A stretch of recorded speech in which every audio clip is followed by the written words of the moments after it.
of Babri Masjid and the latest event in which the Prime Minister Modi participated in the religious ceremony of starting the temple construction. And I'm not sure if people know about the location of Babri Masjid and the city it was located in. So I'm going to show a couple of maps and a couple of pictures so that people get some idea. And then, yeah, and then we'll start. Okay, so this is a map of India. People can see Uttar Pradesh, that is the capital of Uttar Pradesh, Lucknow. And that red pin is basically Faizabad. Faizabad is the district within which the town of Ayodhya, where Babri Masjid is, or was, is located. And this is the British library picture of Babri Masjid from early 1900s. This is the front of Babri Masjid. That's the entire sort of site of Babri Masjid. And that is the map. So this is the old British map. You can see that Faizabad is here. Faizabad was a town as well as Ayodhya. Ayodhya, you can see the spelling of Ayodhya. And Oudh is basically Awadh, which was the state within which this region, these cities were. So Ayodhya was here, and within Ayodhya, this red bit, if people can see, I'm not sure. Can people see this? Yeah, it's quite clear. So this is Babri Masjid, and close to Babri Masjid, there is on the right-hand side, there is I'm not sure if people can read it, but it is called Hanuman Garhi. Hanuman Garhi is basically a temple of Hanuman. People are aware of Hanuman, right? So the loyal monkey god of companion, associate of Rama. So this is the temple of Hanuman Garhi, and Hanuman Garhi plays an important role in this entire dispute. So Babri Masjid is here, about, I think, not even 2 kilometers, about 1.5 kilometers around that distance. Hanuman Garhi is there. Okay, so right. So Saif, was Aoudhya state? Aoudhya was a state after the Mughal Empire started disintegrating. What happened is that the Mughal Empire, the small sort of regions became the representatives within themselves. And what they started doing is that they declared themselves as representative of the Mughal Empire. They did not declare complete independence. Awadh was one of such region, right? And it was ruled by Nawabs. So Nawabs were basically representatives they call themselves representative of Mughal Empire. Similarly, Nizam, which was Hyderabad state, they also called themselves representatives of Mughal Empire. But they were basically rulers of that region. They paid certain tributes to the Mughal Empire or Mughal Emperor, the token Mughal Emperor, whatever it was. Okay, so the first Mughal Empire, Zahiruddin Muhammad Babur, he defeated the Delhi Sultan of the last Delhi Sultan of Sayyid dynasty, Ibrahim Lodi, in 1526, and that was the start of the Mughal Empire. And on the orders of Babur, his commander Mir Baqi constructed Babri Masjid in Ayodhya, and the construction date is more or less 1528. From 1528, there was no particular dispute about the mosque, about the masjid, and the masjid was used as usual for the worship, for the prayers, and so on and so forth. Around 1855, there is a temple, that is the Hanuman Garhi temple. There was a dispute about Hanuman Garhi temple, and there was a clash between the Muslims and the Bairagis. Bairagis are basically ascetics, roaming ascetics, sort of. So they go from place to place, singing whatever the devotional songs and so on and so forth. So there was a dispute and sort of a clashes between Muslims and Bairagis about Hanumangali. The allegation of Muslims was that the Hanumangali was constructed on the site of a Muslim, and they demolished the Muslims by whatever means they demolished it. This was 1855. But in 1855, the region or the state of Awadh was still ruled by a Muslim ruler, Nawab Wajid Ali Shah. Wajid Ali Shah is very famous or sort of infamous for being whatever, but he was very popular. And Wajid Ali Shah intervened on the behalf of the temple, and he basically told Muslims to shut up and gave the Hanumangali temple to the Hindus to continue praying there.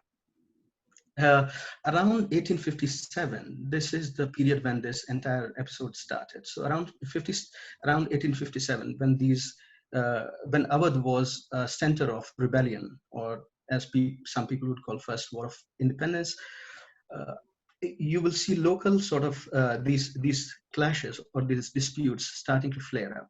So a rumor started, a sort of counter rumor started among Hindu circles that Babri Masjid was built right on the birthplace of Rama. Rama is, as people know, Rama is one of the incarnation of Vishnu. That is one of the gods in the Aryan Brahmin Hindu trinity. And Rama was born around 2.2 million years back. According to the Aryan Brahmin cosmology, he ruled the earth for 11,000 years from Ayodhya. Ayodhya was the center of the planet or his kingdom, and so on and so forth. So this dispute started around 1856, 1857. And the Babri Masjid compound, the entire Babri Masjid compound is divided in two parts. Around 2.7 acres are the masjid. Do people know masjid? People know masjid, right? Masjid is basically mosque, right? So 2.7 acres of region site is mosque site, and connected with that, there are about 60 acres of other sites, which were graveyards, small mosques, people who were living there, and so on and so forth. So this entire site of 2.7 acres, which was Babri Masjid site, was sort of divided. It's quite a big site, and it was divided. That is a part which was slightly outside the mosque campus, was used by the Hindus to start praying there. This is around around 1857. So this prayer started, but the mosque still was used by the Muslims to offer namaz and so on and so forth, prayers. In 1885, one of the priests of a local priest, his name was Raghuvir Das. He went to British court, local British court, and he basically sought the permission to create a permanent structure on the small place where Hindus were praying outside the mosque, sort of mosque outside the mosque campus, the Babri Masjid campus. The British court, local court, denied this particular request, and they said that if you are doing whatever you're doing, that's continue that, but there won't be any permanent structure. So 1885, the status quo continued, and in March 1934, there was a riot, the religious riot, the communal riots, which broke out between Muslims and Hindus, and the mosque was attacked by the Hindus. The domes of the mosque were damaged, and so on and so forth. This was 1934. The British officials basically ordered the repair of the mosque, and the prayers continued. The usual sort of status quo, that is, the mosque campus was used for the prayers. And outside the campus, there was a small place which was used by the Hindus to offer their prayers. Now, this was continuing, and on 22nd of December 1949, the Hindu Mahasabha activists, after the Isha prayers, Isha are the night prayers, the last night prayers. After the Isha prayers, the night prayers, the mosque doors were locked, and the people went their homes and so on. But the Hindu Mahasabha activists went inside the mosque and put the statues of the idols of Ram. In the morning, and this was this has been registered that the district magistrates and various high officials of Faizabad district were involved in this particular planning, in this conspiracy of placing the idols there. So district magistrate of Faizabad, K.K. Nair, he was a member of Hindu Mahasabha. He openly refused to remove the idols, and he said that this is going to inflame the sentiments of Hindus, and this might lead to large-scale rioting, and therefore I'm not going to remove the statues. And the chief minister of Uttar Pradesh, now the Awadh province became Uttar Pradesh. During British period it became UP, that is what was CP? No, United Provinces. CP, Central Province. United Provinces. United Provinces. Thank you. United Provinces. And United Provinces became Uttar Pradesh, that is the North State or Northern State. And so K.K. Nair was member of Hindu Mahasabha, who was also a district magistrate. He denied removing the idols. The chief minister, G.B. Pant, contacted Mr. Nehru, the prime minister. Mr. Nehru sent him a telegram saying that be careful, this can cause major disruptions and so on and so forth. So G.B. Pant ordered that the mosque should be locked down. So the mosque campus was locked down on 26th of December 1949.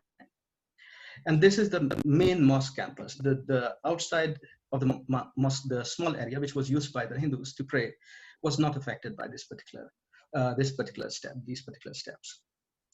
In 1950, there was a local Muslim man, Hashim Ansari. He filed a petition in Faizabad court. Faizabad is the district within which the town of Aoudhya was or is. I mean, they renamed Faizabad as Aoudhya now. So he filed a petition in Faizabad court asking that the mosque doors should be opened for the Muslims to pray.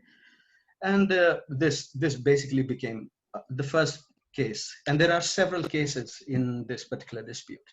This case continued, the status quo continued, that is, the Muslims were barred to pray in the mosque, and the outside small area was used by the Hindus to worship. In 1961, the Uttar Pradesh Sunni Central Waqf Board. Waqf, do people know Waqf? What is Waqf? Waqf is basically charity. Central Muslim Charity Board, they filed another suit in Faizabad court asking that the Muslims should be allowed to pray in the mosque while this particular dispute is going on.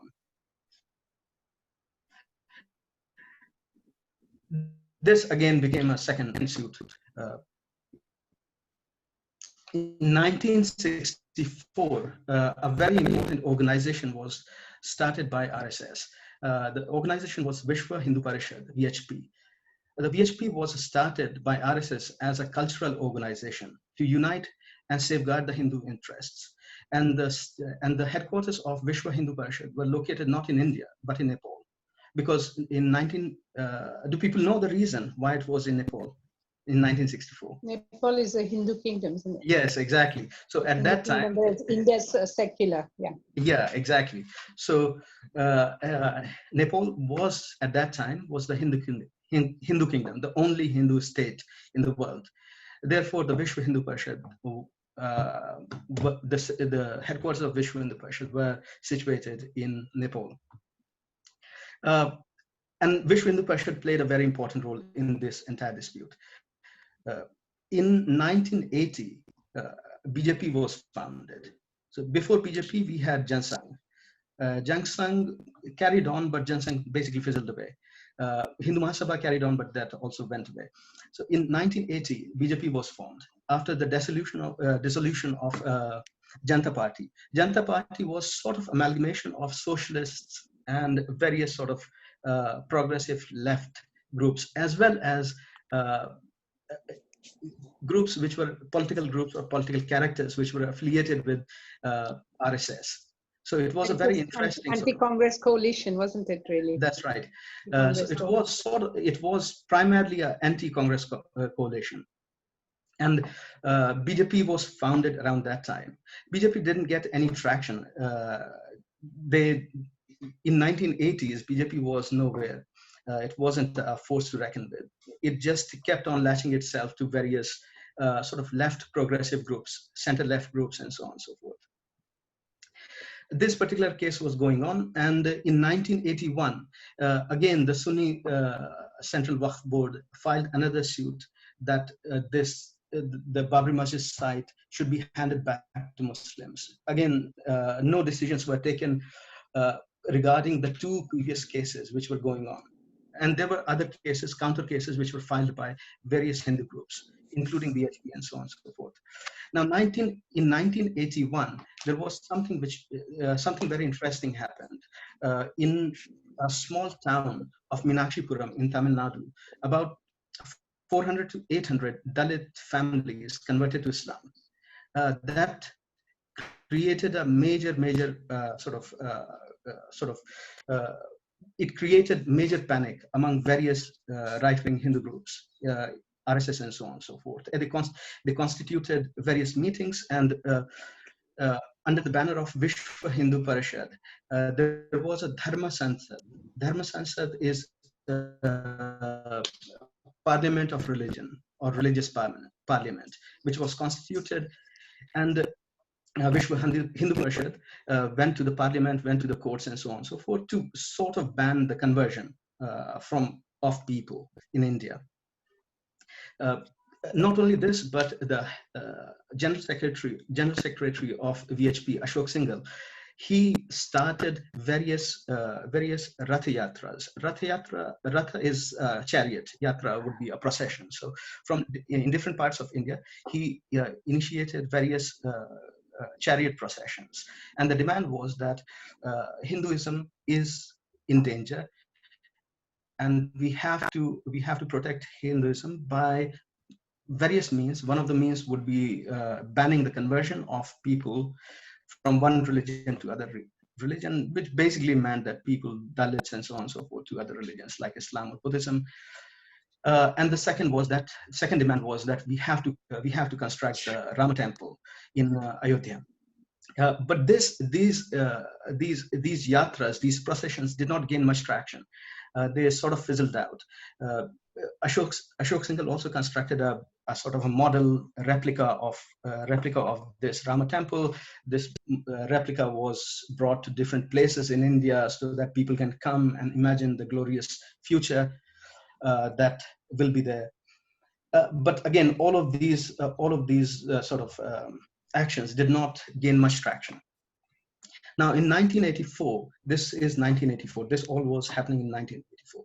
So in 1984, another very important event happened, that is Indira Gandhi was gunned down by her Sikh bodyguards in retaliation to the Operation Blue Star. As people know, Operation Blue Star, it destroyed Golden Temple in Amritsar, killed many Sikhs, and so on and so forth. Right? So general elections were held, and Rajiv Gandhi, the leader, the son of Indira Gandhi, won 414 seats. It was a major. I think it still is the Guinness Book of World Records to win that many. The percentage of seats and percentage of votes he got. 414 seats and sort of a massive landslide. He won massive landslide in that particular elections in 1984, and became the prime minister, probably the youngest prime minister in the world, or at least in India at that time. Still, he is. Rajiv Gandhi's politics was much more flexible compared to, or much more openly center-right, compared to, for example, Nehru, who still spoke various, the language of composite culture, Ganga Jamuna Tehzeeb, and so on and so forth. And in 1986, Rajiv Gandhi's office directed the local district judge to open the gates of Babri Masjid, which were closed, the main campus gates, for the Hindus to come and worship there. So the Muslims were still barred from worshipping in the Babri Masjid, but the gates were open for the Hindus to come and worship the idols, which were placed in 1949, including the outside sort of small place that they were worshipping. So the entire place would practically virtually handed to the Hindus to worship there. And this there are various accounts of various accounts and various documents in which it has been shown that it was Rajiv Gandhi himself and his office and his sort of people around him who directed the district judge to open the gates, because the gates were opened. The entire ceremony was televised. The revolution was televised there, and so to say. So this entire thing, sort of the Pandora's box was opened at that time. In 1989, Allahabad District Court, the Sunni various Muslim groups were still going back to the courts, still going back to the local court, which is the High Court of the Uttar Pradesh, urging them to take certain particular actions, either on the previous cases, which were running cases, or the new cases, which they were filing. And Allahabad District Court, Allahabad High Court basically maintained the status quo with respect to the Babri Masjid in 1989, which basically meant that Babri Masjid was barred from for Muslims to pray, and Hindu worshippers were worshipping there. Now, in November 1989, Rajiv Gandhi government did allow another concession to the VHP. VHP is Vishwa Hindu Parishad, and that was that they allowed the formal shilanyas. Shilanyas is laying of the foundation stone at the Babri Masjid site. So the Prime Minister office allowed VHP to do the religious ceremony for the laying of the foundation stone at the Babri Masjid site. And this was all happening in the background of major corruption case, which was running against Rajiv Gandhi. That is Bofor's case, if people know Bofor's case. Bofor's were basically the tanks which Indian government bought from Switzerland. And the allegations were that the Rajiv Gandhi himself and his family, the entire his in-laws and so on and so forth, were involved in the corruption, taking massive bribes in that. So all of that particular thing is running in the background, and Rajiv Gandhi is doing these particular things to mobilize sort of consolidate his vote bank. In so around 1989, there was a general election held in India, and BJP emerged as the third largest party with 89 seats. And they supported Vishwanath Pratap Singh's National Front government. National Front, don't think National Front is something like a National Front here. National Front was mostly socialist, center-left political parties. The Communist Party was also part of the National Front. CPI, CPIM, and so on and so forth were part of the National Front government. BJP supported the government from outside. They did not participate in the government, and they supported the government from the outside. While BJP supported this government, this sort of a center-left government, they also started the temple sort of movement again. They kick-started temple movement again. And now the president of BJP was L.K. Advani, Lal Krishna Advani. Lal Krishna Advani is basically a Sindhi migrant from Sindh who joined Jan Sangh. His family was connected with Jan Sangh anyway. Joined Jan Sangh and so on and so forth, became the president of BJP. And he started this Rath Yatra, again a chariot procession. But the chariot procession was started from Somnath. Somnath is basically a temple city, a famous temple city, which Mahmud Ghaznavi destroyed or primarily looted. So the procession was started from Somnath to Ayodhya, very symbolic.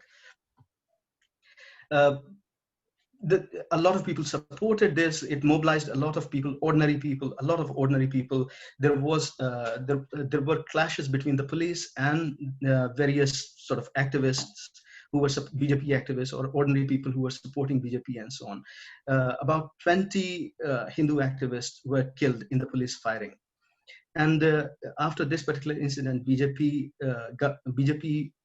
withdrew their support to the National Front government. So the government collapsed, and there were another elections. And in 1991, after the elections, after the general elections, BJP became the second largest party.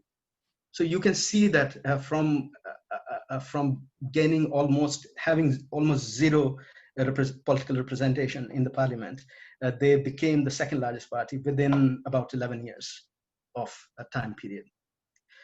In 1991, BJP became the second largest party, but the Congress still formed their minority government. In 1991, BJP did win Uttar Pradesh state elections, and Kalyan Singh, who is an OBC candidate, he became the chief minister of Uttar Pradesh. Now, 1991 is quite important because from 1991, you will see that the mobilization towards the temple reconstruction of temple movement started quite significantly. Around December 6th, 1992. Before that, RSS, BJP, and various organizations mobilized Hindus to march towards Ayodhya. They call it Kar Seva. Seva is service, basically servicing the Lord Rama through your hands to your actions and so on and so forth. So they mobilized people to come to Ayodhya, and a lot of training camps in various parts of India were organized to impart training on how to demolish a building. And there are various snaps of people being trained with ropes, how to pull down a structure with shovels and so on and so forth, various tools and so on. During this particular week, that is the week of the first week of December, various Hindu groups and their leaders, such as Atal Bihari Vajpayee, basically became the prime minister, the first prime minister of BJP. L.K. Advani, various other top leaders of BJP, RSS, VHP, and so on and so forth were present in Faizabad, Ayodhya. And they gave various speeches. One of the various notorious, Atal Bihari Vajpayee is said to be a very good orator. If you talk to liberal people, they will say, oh yeah, he was whatever he was, but he was a very great poet as well as an amazing orator. It's really interesting that his oratory has been used for certain particular purposes. So in this particular speech on the 5th of December, 1992, evening of 5th of December, he said that we must flatten the sharp stone protruding out in the birthplace of Lord Rama. So birthplace of Lord Rama, which was the exact Babri Masjid site.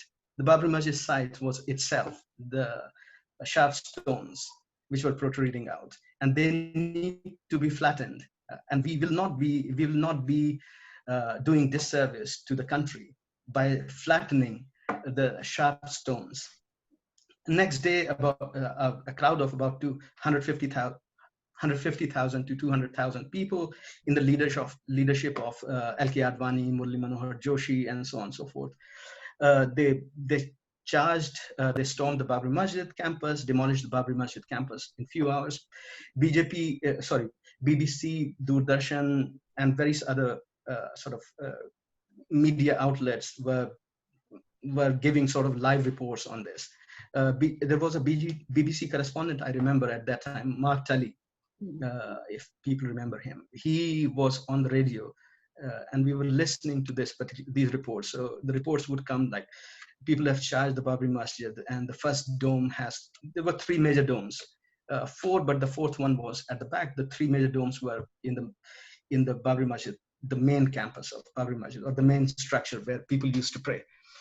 And they would give this particular live running commentary that the first dome has come out, second dome has gone down, and now the final dome has gone down, and so on. So within few hours, the entire Babri Masjid structure was completely demolished, and a temporary sort of Ram temple was built there. which was protected by the police, the police which was present there, police and paramilitary forces which were present there. This was happening while the state government of Kalyan Singh, the OBC BJP leader, the backward caste BJP leader, reassured in writing to the Supreme Court that the mosque will not be harmed, and the state government will take all the actions to protect the mosque. But the mosque was destroyed. After the destruction of the mosque, the Hindu activists did not stop there. They also sort of attacked various houses of Muslims who were living in Ayodhya. About 18 to 20 Muslims who were killed. About 23 mosques in that town, the sort of small town of Ayodhya, were destroyed. Houses were burned down, ransacked, and so on and so forth.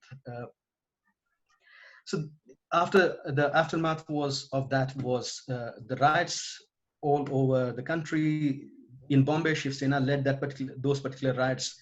And if people know about those particular Bombay riots, Shiv Sena did it very, very, in a very organized way. This was probably one of the most openly organized riots, in which the numbers of the vehicles owned by the Muslims were in a list, in a sort of a database. The houses of the Muslims, the housing societies of the Muslims were marked by certain particular paints and so on and so forth, symbols and so on and so forth.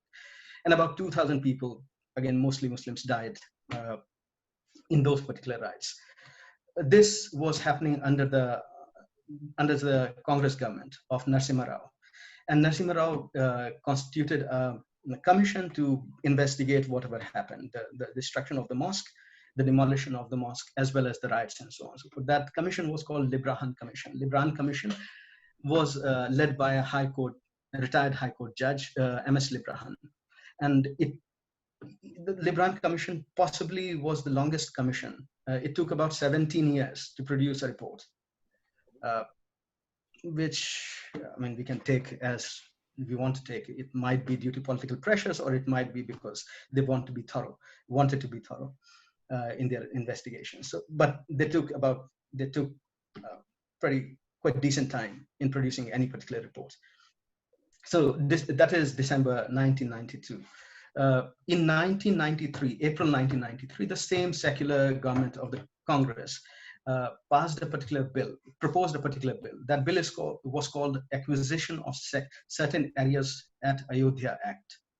And the parliament passed that particular act. The act basically gave about 67, 68 acres of land, not including the Babri Masjid site, which was all Waqf land, to the government. All of this particular land to the government. So all of the Waqf land, including that Babri Masjid site, was given to the government. And the temple, the Ram temple, which was constructed, temporary Ram temple, which was constructed at Babri Masjid site, was continued. I mean, it was allowed to operate as it was. There was a guy, Ismail Farooqi. Ismail Farooqi, he went to the High Court, and then he went to the Supreme Court, saying that this particular land is Waqf land. And according to Indian Constitution, the donated land cannot be taken. Waqf land cannot be taken by the government. And the Supreme Court of India gave a very interesting, said something very, very interesting. In this particular case, they said, mosque is not an integral, I'm quoting from their judgment, mosque is not an integral part of Islam, owing to the fact that namaz can be offered anywhere. So they basically dismissed the case of Ismail Farooqi, in basically all Indian Muslims, that the mosque structures are not essential, so therefore it's not violation of the religious rights of the Muslims that the Indian government has taken the acquisition of that particular land.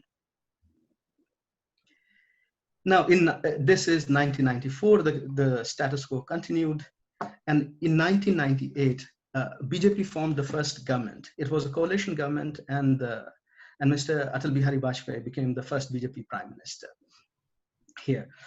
While this was happening, there was a special CBI court which was ordered by the Libraham Commission to inquire in the demolition of the Babri Masjid, produced the brought conspiracy charges against L.K. Advani, Murli Manohar Joshi, Uma Bharti, Bal Thackeray, and so on. Bal Thackeray was the Shiv Sena Supremo, Marathi sort of Maharashtra-based political party.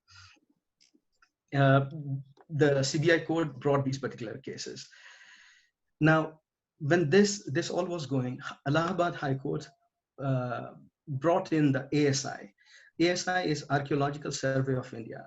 Archaeological Survey of India is the central body of the Indian government, which maintains the archaeological sites, does the archaeological jobs, whatever jobs are required. And the Allahabad High Court ordered the Archaeological Survey of India to do excavation at the Babri Masjid site to find out if there was some other structure there. And so they did the excavation, and they submitted a report that they submitted a report, and they said that there is evidence that there is a 10th century temple which was at the bottom of this particular structure. They produced all of the whatever reports they produced, and it was very quickly it was refuted. The entire report was refuted by various archaeologists. There's a very interesting report if people want to read in EPW. EPW is Economic and Political Weekly, by archaeologist Jaya Menon and Supriya Verma, refuting that ASI the report and evidence that the ASI produced is highly misconstrued and not representing the facts at the.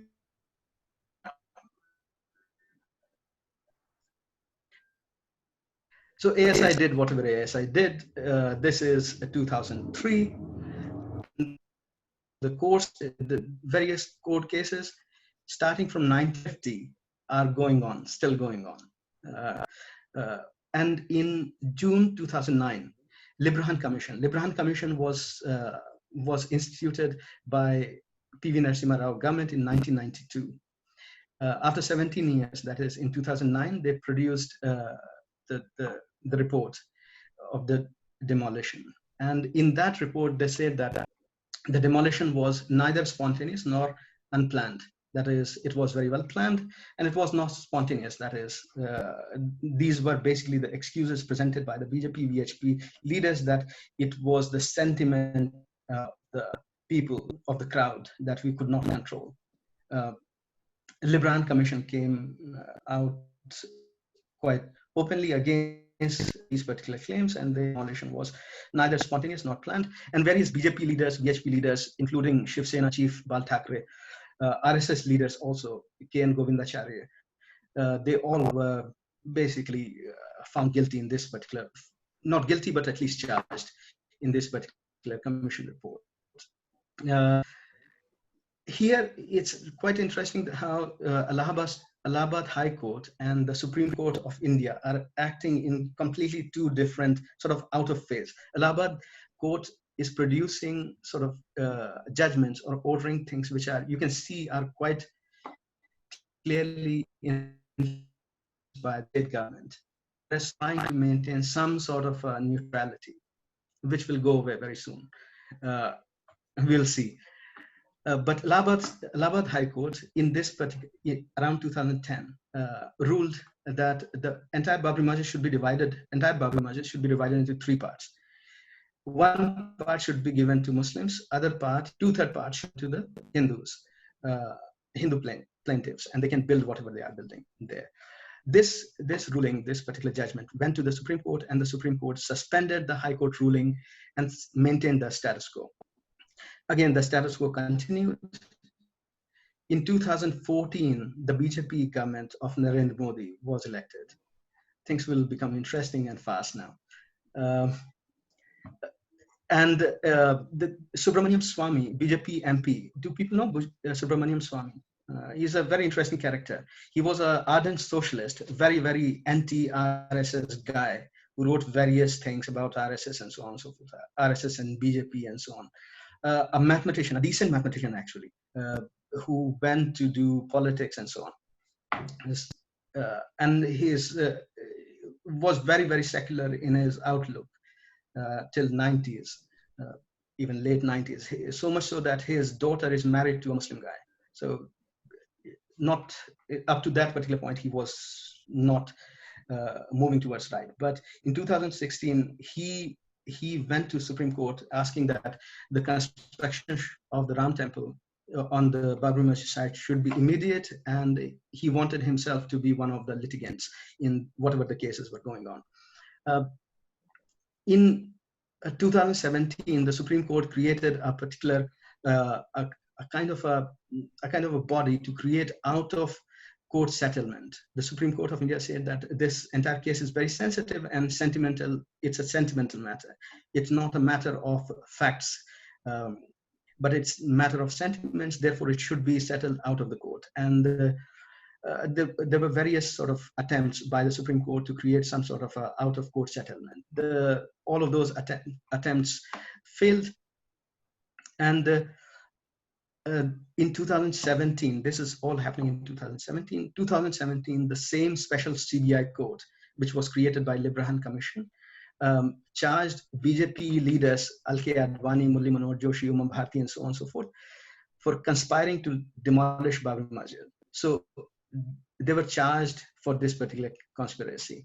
And other Hindu leaders were also charged with the same sort of, same charges. So after these particular allegations were brought, not allegations, but charges were brought forth by the CBI court, special CBI court, the preparations for the Ram Temple were sped up. And in 2017, we can speculate whatever influences were going on, the Supreme Court of India created a 3-judge bench headed by Justice Deepak Mishra. And to finally settle this entire case. And I'm moving quickly forward. And in November 2018, the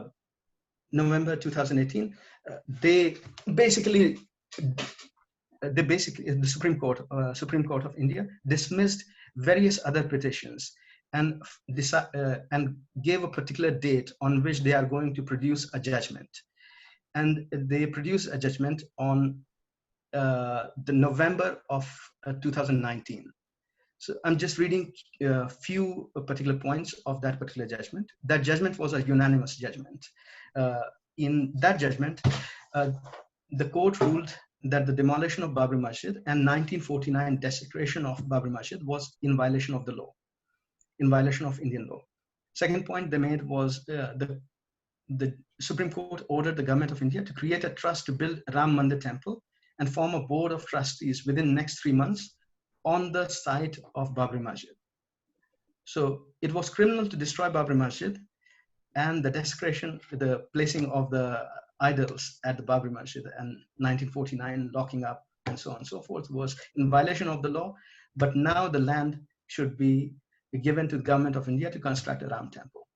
And the third thing, the Supreme Court of India said that the entire distributed land should be allocated for the temple construction, and alternate 5-acre land should be given to the Muslims to construct a mosque at a suitable place.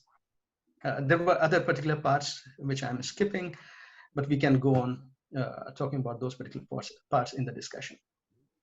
So that is basically the end of the role of the Supreme Courts and the entire fight Muslims, the entire struggle of Muslims to get some sort of a justice through the Indian court system. On August 5th, that is a couple of days back, the Bhumi Pujan is the Hindu religious ceremony before starting the construction for the Ram temple on Babri Masjid site started. PM Modi attended the ceremony in official capacity, and he compared the day, that is 5th of August, with the Independence Day of India. And the first family, to show that the entire India or the BJP government is inclusive, the first family to get the offerings from this religious ceremony was a Dalit family from Uttar Pradesh. So that's pretty much the end up to 5th of August. I'm just going to quickly read, if people are not too much bored, I'm just going to quickly read um, reactions of various political leaders after the 5th of August, this Bhumi Pujan, this religious ceremony, which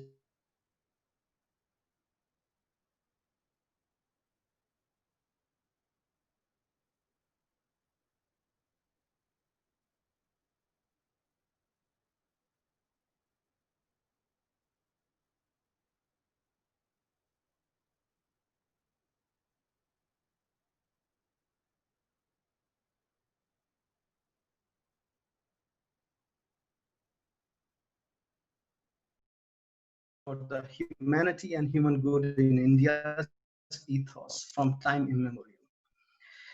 Various Twitter accounts of Congress Party, the Central Congress Party, as well as the local Congress parties, local state Congress Party, issued celebratory messages congratulating people on this particular occasion.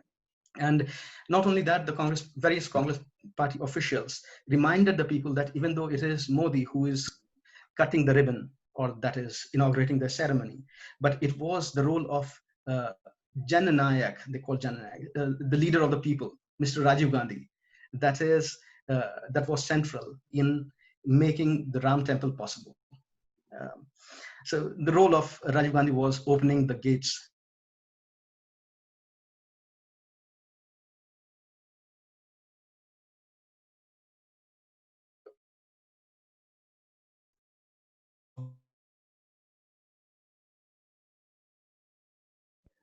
Shashi Tharoor.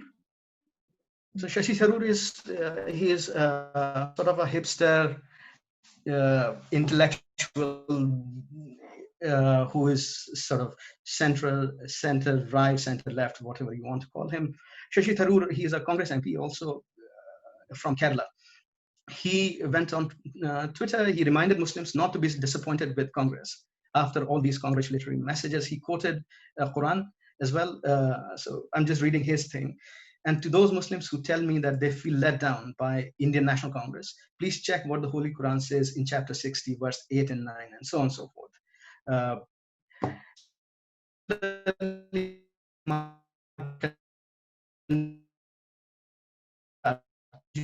Markandeya Karju is ex-judge of Supreme Court of India. He is in India, Pakistan, Bangladesh as a secular, modern, progressive state. He again went on Twitter and his comment, again I'm reading, if you are critical of Hindu fundamentalism, but you are critical of Hindu fundamentalism, he's saying to someone, you are a Muslim journalist, basically, he's saying, you are critical of Hindu fundamentalism, but have you ever demanded its replacement by Uniform Civil Code? Number two, abolition of madrasas and their replacement by modern secular schools. Number three, making wearing burqa illegal with fine for wearing it. If not, your secularism is phony. This is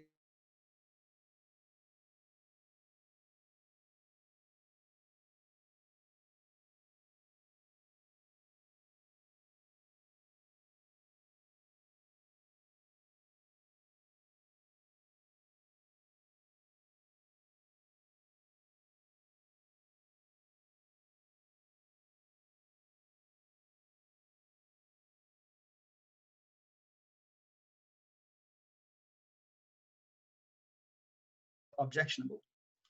What was objectionable was the participation of Modi as the Prime Minister and so on. And then the Communist Party of India went on to warn people about the COVID-19 and the dangers of COVID-19. I'm not reading that, but people can guess what it was.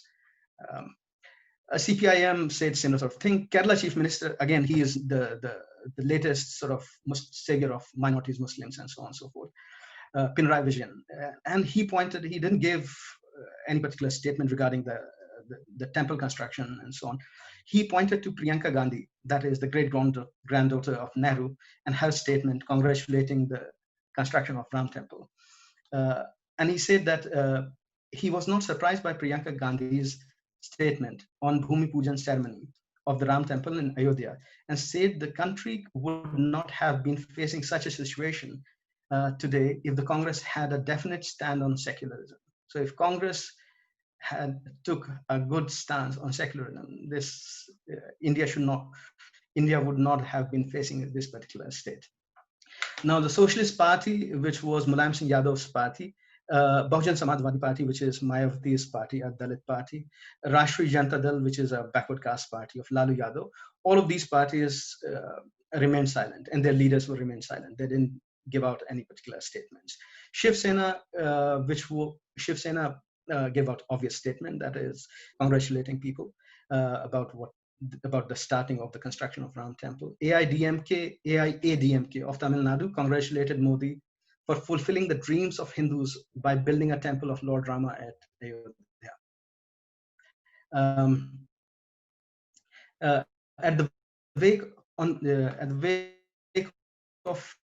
In the wake of these particular events, these particular stances taken by various political leaders, yesterday, Krishna Janmabhoomi Trust was set up in Mathura.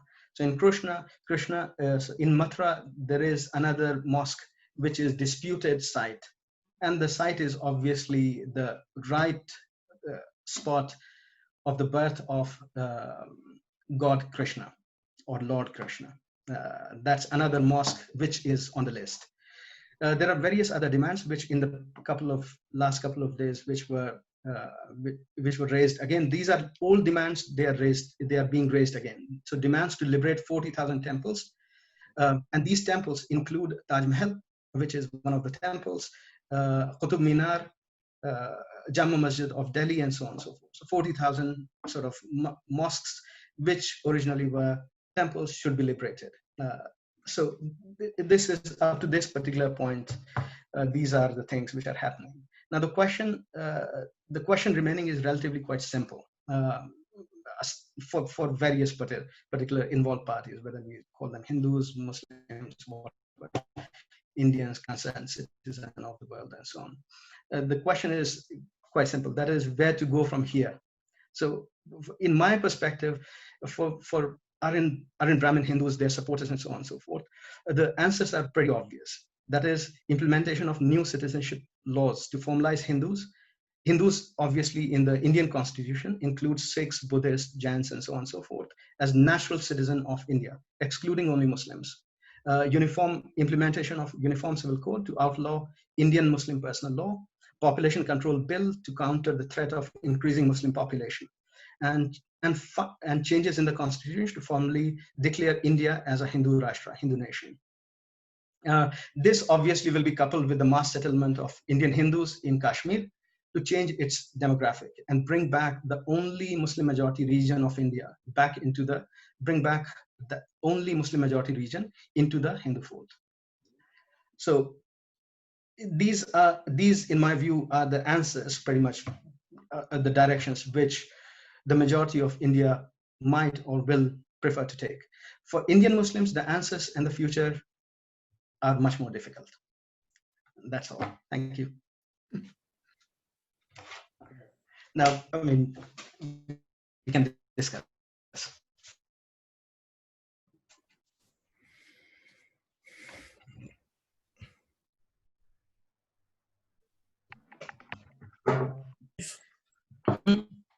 Saif, what's the population, the Muslim population of UP?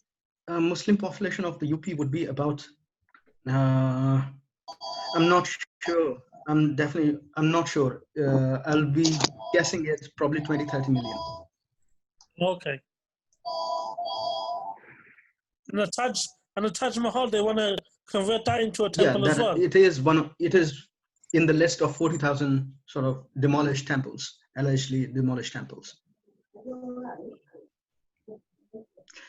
Taj Mahal, according to their claims, and they have produced historical records and so on and so forth, it was Tejo Mahal. It was a Shiva temple, and it was captured by Mughals and constructed into a mausoleum and adjacent sort of mosque and so on and so forth. Okay. Similar. Saif, I base my contribution or question on this Harold Gould's paper that you sent around. Yeah, sure. That there is a caste class element to this. The high caste, the Brahmins and the Vaishyas, the high caste for high class people, they were trying to, can you hear me? I have some internet problem. They were trying to re-establish their hegemony, and they were looking for a cause to unite all sections of the Hindus, because the backward classes, the Dalits, and they found this actually. So it is not particularly against the Muslims, it is particularly looking to establish that hegemony, and they found this and they were successful. Just like we say, we look for some issue in which all oppressed people can be united. They succeeded in this. So in your discussion, you didn't mention anything like that. And I thought that was an important point. They are not particularly worried about the temple. The main issue is the caste, high caste hegemony. I mean, if other people want to respond, that's fine. I think a couple of points, picking up Tom's point. So it seems to me that the issue become a national issue after the Mandel Commission's proposals were put into place in the early 90s, which enfranchised and gave a power base to the OBCs, which included Muslims for the first time. And so, as Tom suggests, the issue of the sites and the lands and the claims made about it were cynically invoked as a kind of in terms of defence to the anxieties felt by upper caste people. So it wasn't just about a Muslim Hindu issue. It's also a threat to the caste system as such.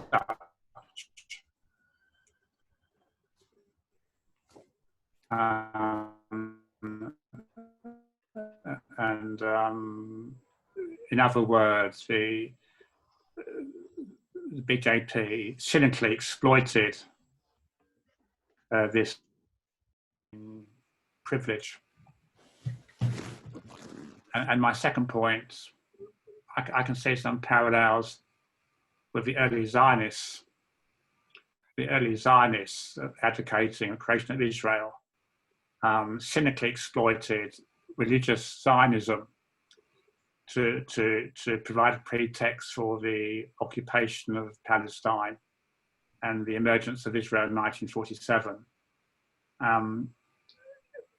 based upon the same mythology that there was a pre-existing Jewish kingdom which had a right of tenure and had been displaced. And I see very much parallels with that whole story in Israel and Palestine with what's happening in India. So I'd be pleased to hear your views on those 2 points.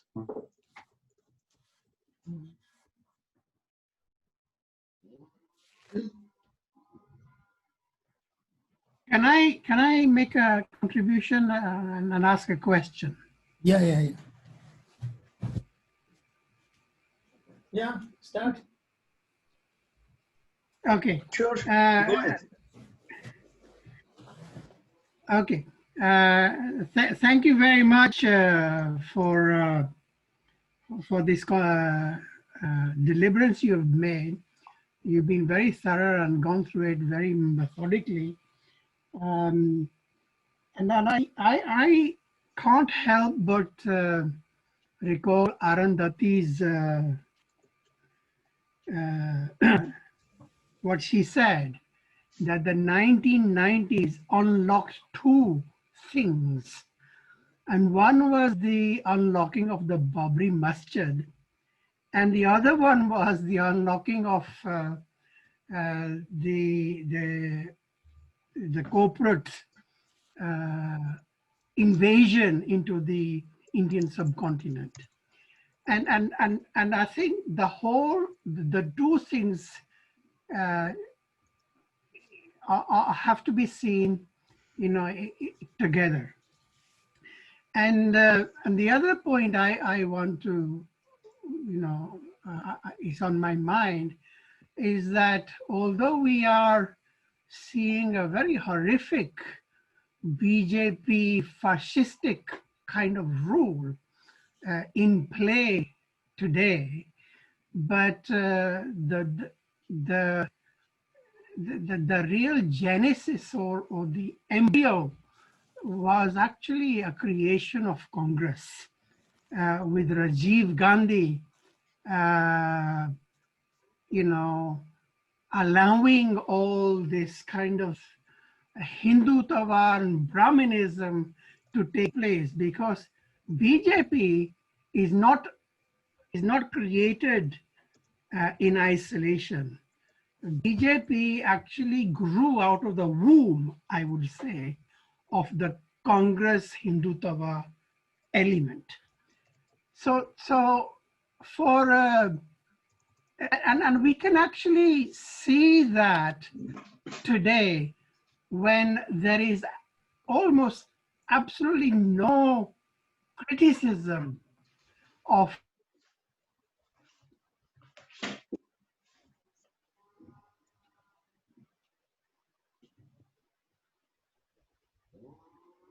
Can people hear Lake?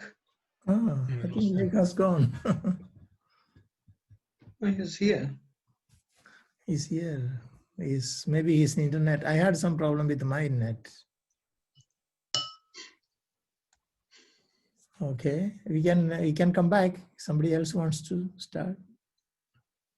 Can I just, in a sense, continue on that point, or somewhat different? There's one of the articles that you put in, which identified particularly Vallabhai Patel as the villain of the piece, talking about basically a struggle between him and Nehru over, inverted commas, secularism in Congress right at the beginning of the independence of India. And so, I mean, I think the anti-Muslim character of Indian society seems to me, it goes back right the way to independence, to partition, and to think that you can actually have a secular state, a secular society, after all those massacres and from what happened on Indian soil, killings of Muslims by the hundreds of thousands. It seems to me there was never any possibility of that. And Patel, and at the same time, the predecessors of the BJP, as they were, whatever they were at the time, Hindu Masaba, people responsible for the assassination of Gandhi, they represent the foundation, really, of the Hindu society which we're seeing emerging now under the BJP.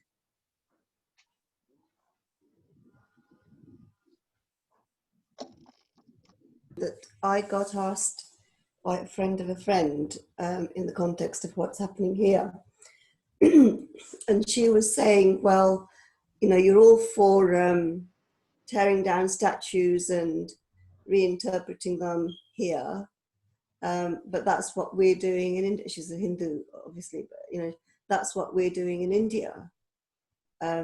We're tearing down the marks of our oppressors and our exploiters as the Muslims ruled India for centuries and all that. And you know, obviously it's complicated, but I didn't know how to respond to that in a quick manner. Majority, minority. Yeah. Yes. Exposition and introduction, and thanks for sending those articles as well. I think you're right, Surinder. I mean, we've had this sort of discussion before in the group about secularism and the idea of secularism, whether it ever existed or not. But at least it was an idea and aim, you know, which should have been fought for. And obviously, it's whether to, I think it is definitely BJP and the Hindutva is to, deny the whole Mughal history and the, you know, going back to 2000 years as a start of history and denying all the middle period. And with all the recent citizenship and things, definitely a political action of, second-class citizens, which, I mean, a lot of the stuff has been that Dalits and Muslim minorities have been oppressed and discriminated against, and that's all been recognized, but this is now much more formalized. Between what's happening in Palestine and what is actually happening in India. Yeah, absolutely. In terms of the comparisons with us demanding that the statues of the slave owners, the slave traders be brought down, we are not asking, the mosques are not statues of slave owners or even of oppressors. They're actually places where the masses of people go and do their prayers. So I think to Hindus supporting Modi, they're not bothered about that. You know? Well, I know they're not. But what I'm saying is that they are. With this fundamentalism trend towards the fundamentalism, isn't it? More sort of it's not fundamentalism, because of what's happening in Israel is not fundamentalism, is it? I mean, it is actually oppression and. I would call Zionism as fundamentalism. No, it isn't. It isn't, because if they were fundamentalists, they would actually be a fallacy of false equivalence. So, if you try to think of an example, the Normans invaded Britain in 1066, and they built Norman churches. Are we suggesting we tear down Norman churches in 2020? Of course not. They just, it's part of our history. So the fallacy of a false equivalent is making a claim that the two things are the same. The idea that tearing down a statue because it represents slavery, and it represents the brutalization of a minority group of people, is not the same equivalent as a massive majority of Hindus ganging up on Muslims. So it's a fallacy of false equivalence mindset emerging, where minorities are attacked for being different, for being an enemy within the state. But the Nazi burning of the books is the equivalent of destroying the mosque. So if you want to argue with your friend, ask her to consider references to a neo-fascist mindset emerging with the BJP. This thing, and it is very evident from the fact that they are not at all remorseful about what has happened to the secularism in India. You know, we have Congress, which is the main opposition party in India, and that is singing glories about Ram Mandir, and yet they are singing glories about the whole event on the 5th of August, where Prime Minister Modi, who is supposed to have taken an oath, to defend the secular aspects of Constitution, as well as the other aspects of the Constitution, and yet this guy is there, is doing everything but that. and people like Shashi Tharoor and all that kind of thing, I think they are all complicit in this Hindutva project. So that was the other thing I wanted to say to you. You know, in conjunction with you know, the unlocking of the Babri Masjid and the unlocking of the infiltration of the corporates loot into the India. So my question is actually related, but a bit distant from that to you, Saif. You know, throughout all this, we have had the Bahujan Samaj Party playing its role. You know, we have this charismatic Mayavati. You know, she has been, supposedly a Dalit leader.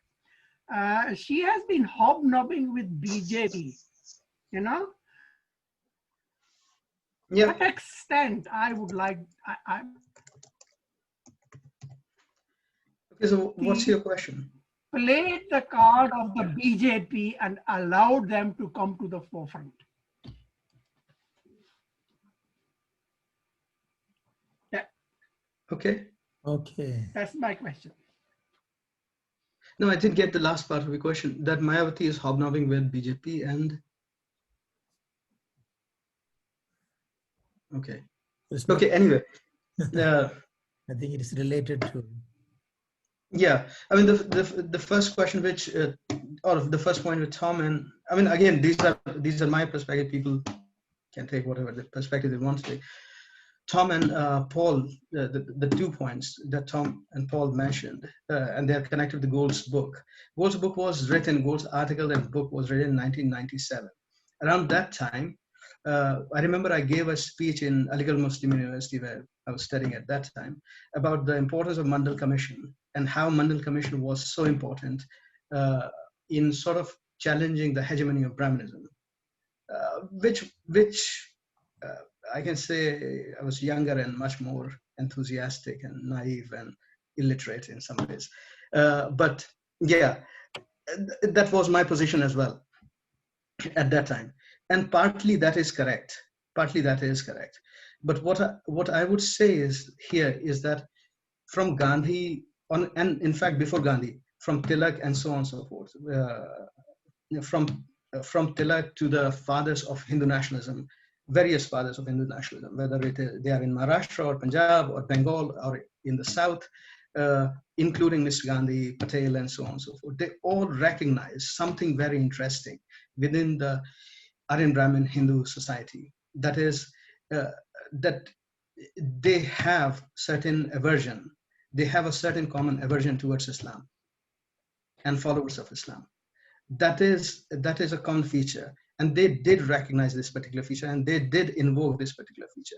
So as we are talking about Mr. Gandhi, after the partition on 2nd of January 1948, he gave a All India Radio interview, sort of a pravachan, a kind of a preaching event, in which he said that we should be trusting Muslims.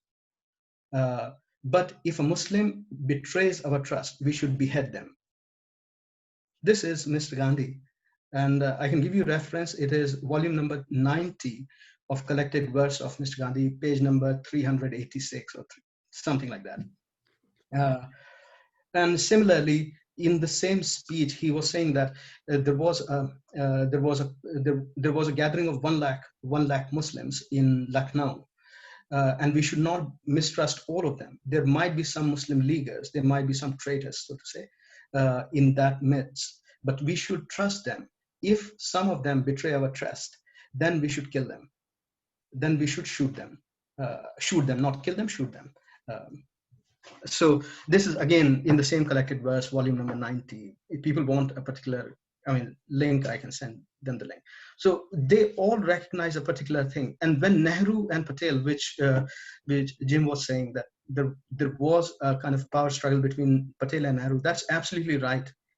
There was a power struggle between Patel and Nehru, but Nehru never took a particular position against a strong position against Patel, even though in various meetings openly Patel was mocking Nehru. In one of the meetings, he said there is only one Maulana in entire Congress. So people said he must be saying Maulana Azad, Abul Kalam Azad. And he said, no, it's not Maulana Abul Kalam Azad, it's Maulana Jawaharlal Nehru. This is publicly he is saying. So he's humiliating Nehru for being a Muslim sympathizer. But Nehru never took a particular stance, a strong stance against Patel, because Nehru understood that Congress was fundamentally a Hindu party, and it was connected with Hindus and the sentiment, a very common sentiment among Hindus. And this is why you will see that the people like Gokhale was it was misfortune of all Indians or South Asians, that Gokhale, who was really a secular leader, passed away very young. And then the second chance that Indians had was in the leadership of Jinnah. But Jinnah was, we know how Jinnah was sidelined, and he was portrayed as a Muslim fanatic and so on and so forth. Right? So in the anti-freedom struggle did not have any particular representation of people who had a broad vision, except few people like Subhash Chandra Bose, like Jinnah and so on, and Gokhale if we go back. Most of the people, or the majority of the Hindu society was very clear about what they wanted to achieve. They wanted to achieve political dominance. And that political dominance meant that political dominance of Hindus, which meant not disturbing the status quo of caste system. So coming back to Paul and Tom's view that this caste structure was being threatened by Mandal Commission. Yes, it was threatened by Mandal Commission, but it was an internal sort of a squabble between brothers, a kind of a brotherly struggle of getting a bigger pie. And in fact, if we bring Lake's point, that is around the same time when Mandal Commission started, Indian economy started becoming liberalized. So we can see that what they wanted, a bigger share in the pie, in the pie of the governance. They were not exactly threatening the structure of Hindu society in itself. And this goes back to Mr. Ambedkar, who joined. I mean, Ambedkar is now kind of a demigod, so anything saying against him is sort of blasphemy, but still. Mr.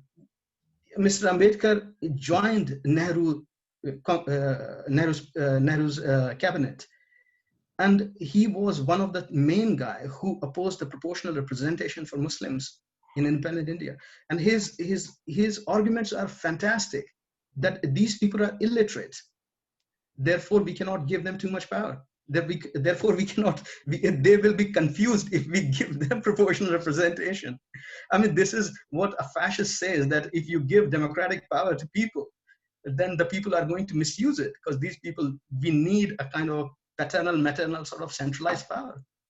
Right? This is what Mr. Ambedkar was saying. So saying that Mandal Commission is somehow threatened the Brahminical hegemony is partly correct. It's correct, but it's partly correct.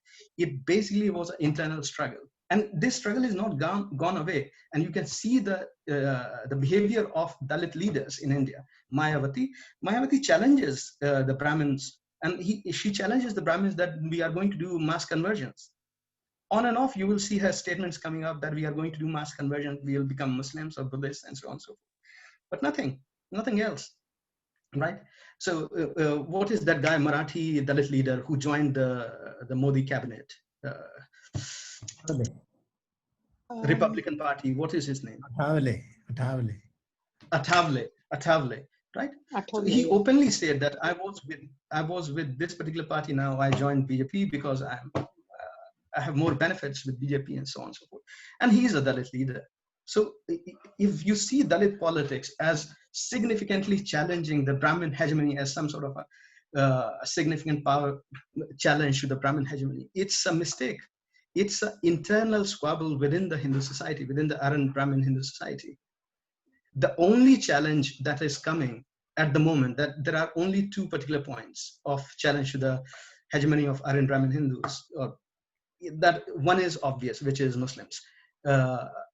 And the second one is from the Dravidians, that is DMK and to some extent Kerala, Tamil Nadu and Kerala. And we can see a very interesting thing which happened yesterday. On 5th of not yesterday, on the 5th. On the 5th of August, this entire Ram Temple thing was starting. But in South India, people started Ravana Kingdom hashtag on Twitter. So they were welcoming, they were openly saying Ram is not our leader. It's Ravana who is our leader, right?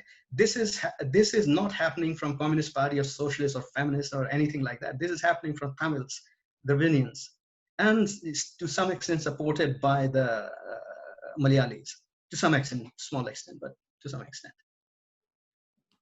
So these are the two particular possibilities of challenge, but the Muslims obviously are being targeted and they will be targeted and so on and so forth.